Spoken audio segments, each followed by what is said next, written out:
and this is 8. All right. Now everything, this covers to the outside of our wall. So right here, we're going to create a bird's mouth. I'll deduct 3/4 of an inch. Right here's the full 8 foot, so we have to deduct 3/4. So now we're going to back up right to that, make us a mark. A bird's mouth can never exceed 1/3 of the total width, your framing material, more than 1/3.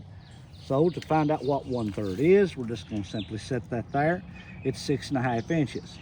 So 1/3 of that would be 2 inches.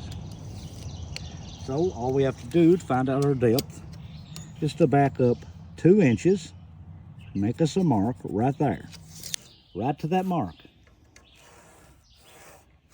And there is our bird's mouth.